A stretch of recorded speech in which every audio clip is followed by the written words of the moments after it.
Hello, I am Adam Riley. I'm Director of Software Engineering here at Enso. But today I'm joining you in my role of Product Manager of the Graph Editor to share with you some of the features we've added to the Graph feature in February.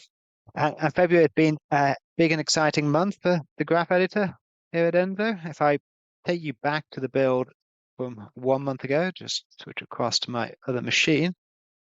This is what the Graph Editor looked like 1 month ago. So very different. This particular workflow is the prepping data week one workflow from this year. And some of our longer term users will remember about 6 months ago, we started a project to re-engineer our Graph Editor front end onto a completely new technology stack. And I'm proud to say in February that project was completed. And this is what you can see. So this is the same workflow in what we call GUI 2. And big motivation for doing that, if you remember when we talked about this when we started, was to increase the speed that we're able to add new features to the Graph Editor. So hopefully you'll see that over the months that come.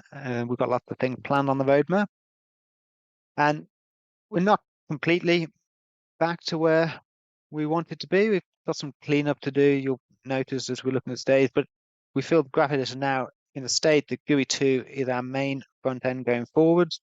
And yeah, I just want to talk you through some of the things we've got today. So the big thing you'll see in terms of changes is the components have now all got colors.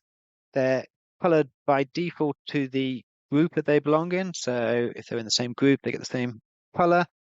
In future builds, we're going to have the ability to use the colors yourself for individual components. We've also added icons for each of the components. So just down here on the left-hand side, this just gives the visual clue as to what that component is to help readability of the workload, which is so important to us here at Enso. So the next thing I want to talk about is some of the changes we've made to the widget inside the components. The widgets, you remember these bits that let you edit the individual values on a component. GUI 1 had the drop-down widget, which we've still got, of course, on GUI 2. But the other nice ones we've got now is you can directly edit the text straight on the widget itself. So this one here says it's doing an expression taking a flow card field that is 1 or 0 and send it to yes or no. So if we click in here, we can directly edit the text. I'll put some rubbish text in there for now. And you can see that immediately updates in the output. I'll put it back, or it's going to break that in my workflow.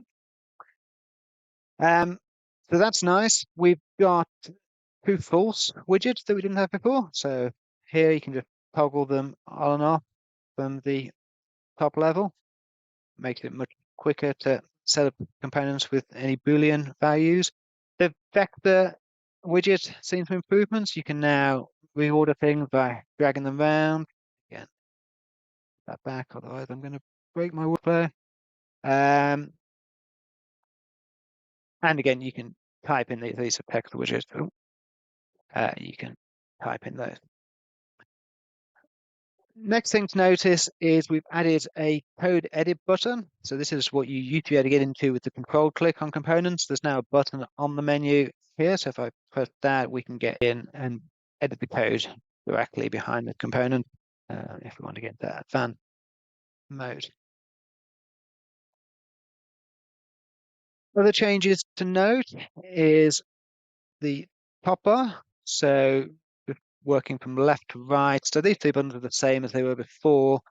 These two are a rebranding of what previously we called design and live mode, and we put the play button, but play button we found was misleading because, of course, an Enso workflow is constantly playing. So every time you make a change, it's updating in live time. It's so good for seeing the live results of what you do.